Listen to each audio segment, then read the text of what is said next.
Hey everyone, Stephanie Robilio here, licensed clinical social worker, published author, and the chief clinical officer at Agape Behavioral Healthcare, and you are tuning into the Mindful Living Podcast. Hi everyone, and welcome back to the Mindful Living Podcast. As always, I'm so grateful to have this space to show up in this form and share with you all. Being that the holidays are here, this week we celebrate Thanksgiving for those of you who celebrate, and before you know it, we will be full throttle into the holidays, which is absolutely insane because every time the holidays are here, that means we are approaching the end of the year. So with that being said, I feel really led to bring to you all an important topic around how to hold boundaries and manage triggers during the holiday season. Obviously, for a lot of people, the holidays can be a really fun and exciting time filled with joy as people get to reconnect with family and just spend time with family. You know, there's space and break from work for a lot of people, and it can just be a really good energy. And then there's a lot of people who struggle this time of year because maybe they're disconnected from family or having a hard time because there's somebody in the family who triggers them, or maybe there's somebody who pushes their boundaries. And so this time of year can bring up a lot of what one would say negative emotions. And then there's those who experience both, right? The excitement of the holiday season and also maybe the worry that comes with it or the stress that comes with it. So regardless who you are and what this time of year is like for you, I think that more often than not, we can all connect around the importance of understanding our boundaries and not just understanding them, but holding them. And then the same with triggers, right? Not only is it important to understand our triggers, but also how can we manage our triggers while still being present for the holidays. So I want to start by, let's talk about what it means to understand boundaries. Boundaries are guidelines that we set for ourselves to establish how we want to be treated by others, and also what behaviors we will tolerate, what's acceptable versus what we won't tolerate, and what's not acceptable. And during this time of year around the holidays, it's really common for boundaries to be tested because there's, right, an increase in social gatherings, there's family dynamics that we always have to take into account, and then the societal expectations that we face every day, and for whatever reason, it seems to go up around the holidays. So really understanding what are your boundaries, right? It's important to understand what your boundaries are, which we'll get into a little bit into this podcast. And then also the importance of identifying triggers. So triggers are situations or events, and they can even be people that activate an emotional response within us that's typically a result of some past experience, maybe a past experience that's not yet resolved, and being around a certain person, place, or thing, it activates that emotion, and then those emotions come to the surface.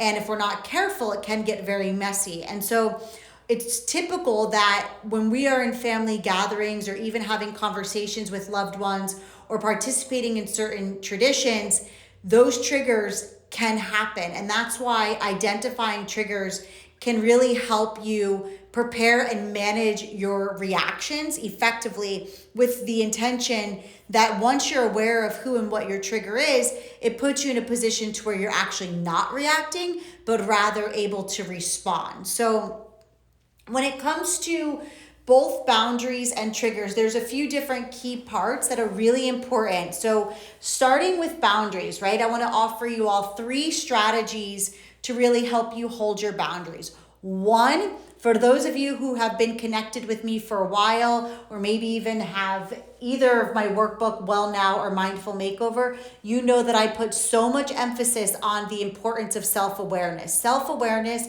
is absolutely key when it comes to almost any and all things for a number of reasons.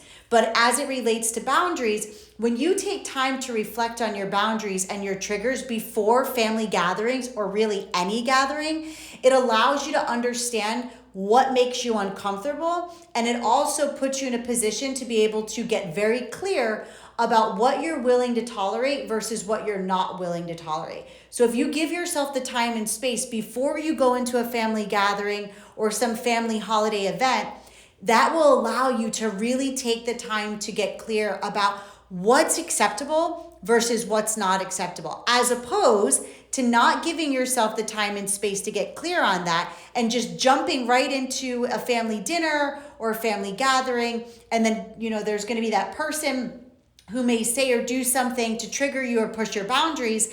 And then that's when you're more likely to react, as opposed to if you give yourself that space up front, it allows you to move into that family dynamic or setting, having self-awareness, right? You're going into it prepared. Look at it like that. Being self-aware allows you to be prepared, which sets you up to be preventative, as opposed to going into it not self-aware, reacting, and then having to deal and clean the mess up that comes with reacting. Another strategy is clear communication, right? If you communicate your boundaries, obviously in a loving, kind way, but keeping in mind the importance of being assertive and firm, then that allows you to express your needs and your limitations to those around you.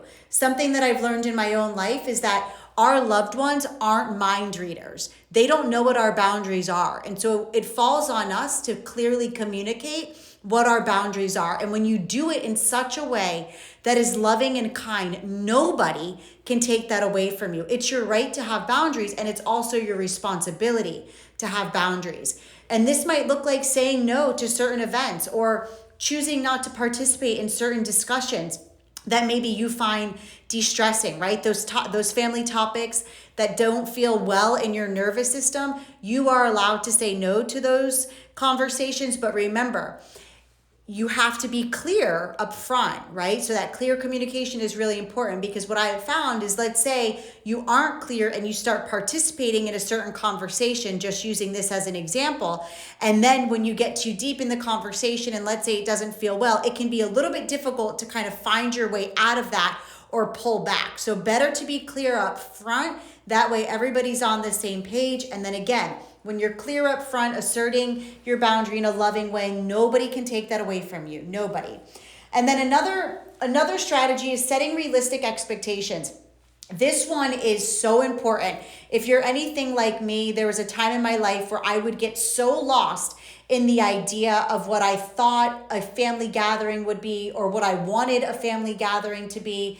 And then I would realize that I was setting myself up to disappoint myself, and actually ended up hurting my own feelings, because I created this idea of, let's say how that family dinner or how that Thanksgiving was going to go, and then it didn't go that way, and then I ended up feeling disappointed. And so it's important to set realistic expectations, and remember that it's also important to accept that not everyone is going to understand or respect your boundaries immediately, and that is okay, right? What people say and do, it's not personal. Although it's so easy to take things personal, it's never about us. So try to practice being patient and having compassion, that just like you're doing the best you can, I'd like to assume your loved ones are also doing the best you can. And if we can show up in the energy of unconditional love, understanding unconditional love does not mean unconditional tolerance. It just means that you choose to be patient, you choose to be compassionate, you choose to be forgiving, you choose to have grace. And what I have found is that, for me, I used to think that people were doing things on purpose, and people aren't really doing things on purpose. I mean, sure, maybe there's some people who just aren't nice and they do mean things, but for the most part, every single person, which includes your loved ones, they are always doing the best they can with what they have. And if your loved ones and you could ever do better or differently, then you would do better or differently. And so this isn't to excuse people if they don't respect your boundaries, and this isn't to excuse people if they trigger you, but rather to invite you to begin to see your loved ones as humans who are doing the best that they can. People are doing the best that they can. And that makes me almost tear up sharing this with you all, because it's really important to practice not taking things personal. And I know from firsthand experience, when we commit to choosing to see our loved ones through the lens of unconditional love, our world will change. And that also sends a very, very, very powerful energy. And that energy is what allows family dynamics to heal. And I'm witnessing it in my own family right now, and it's absolutely beautiful. So I share that with you to know that there's hope, that things can change. If this time of year is hard for you, there is hope. I'm honored and super grateful to be able to share that this Thanksgiving, my family will be together, my immediate family. And this is something that hasn't happened in a while. And if it weren't for all of us choosing to practice compassion and again, being in unconditional love, and beyond that, doing our own individual inner work, this wouldn't be happening. So that brings me back to highlighting that it is our responsibility to do our part. And even if we do our part and others don't, practice surrender, practice letting go. I have found that the moment we let go and the moment we practice surrender, miracles happen. Miracles happen. And, as it relates to coping with triggers, my goodness, nobody likes the feeling of being triggered, and it's just not a fun place to be, but we know that it happens. So a couple strategies to help with coping with triggers would be self-care, right? Prioritize self-care during this time, not just through the holidays, really. Self-care is important every single day, but sometimes with this time of year, we need to amp it up a bit. So what that looks like is, you can, if you're into meditating, and let's say you've only been meditating 5 minutes a day, boost it up to 10 or 15 minutes, right? Like give yourself that higher dose. It'll go a long, long way. Practicing mindfulness. Again, if you've been connected with me, this practice is a practice that changed my life and saved my life in a lot of ways, to understand that we only have the present moment. So let's say you're with your family or preparing to be with family. Don't future trip and create some scenario about what you think the experience is going to be. Allow yourself to just be in the present and focus on the facts of that moment. Just the facts of that moment, without letting your mind create some narrative. Because again, from my own experience, I've seen it in my own life, and I see it with all the clients I have an opportunity to work with. If we let our mind take over, our mind is so good at jumping to the worst possible case scenario, and half the time we live negative experiences in our mind that are only in our mind. They're not really happening in our reality. But again, you have to be self-aware to be able to identify, is what you're struggling with really happening, or is it a result of your narrative, right? So self-care.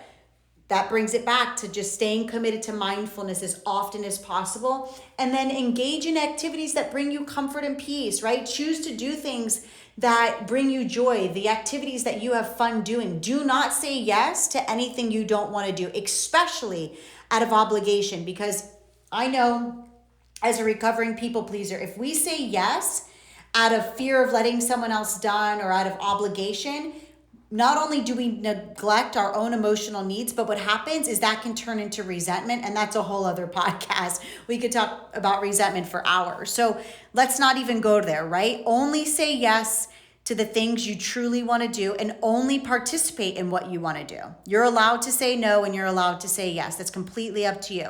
And then another strategy is having a support system in place. So maybe there's someone in your family group or your friend group who's a trusted family member or trusted friend.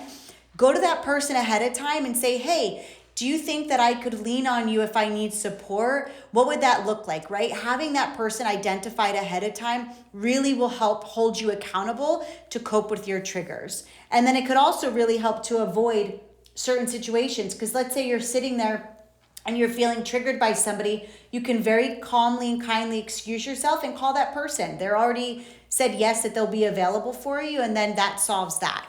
And then a big one is having an exit strategy. So in some cases, this might sound dramatic, but it can be really, really helpful depending on your family dynamic and whether or not, if there's a lot of toxicity still or unhealthy behaviors. But before going into the holidays, whether it's, again, family dinner, lunch, brunch, whatever it might be, plan an exit strategy. That way, if you find yourself feeling overwhelmed, you know you have the option to step away, which will alleviate the anxiety, the fear, the stress, maybe even the anger or the rage, whatever emotion comes up for you.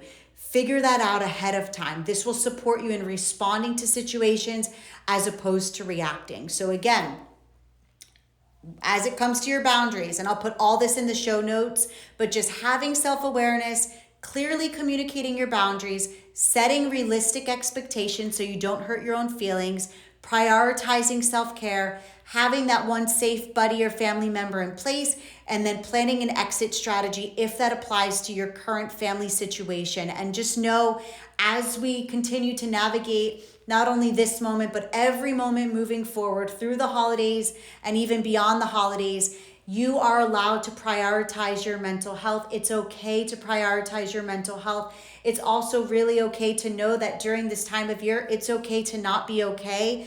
What I have found is that as quick as the holidays come is as quick as they go. So do your best to be present, whether you're celebrating them or not celebrating them.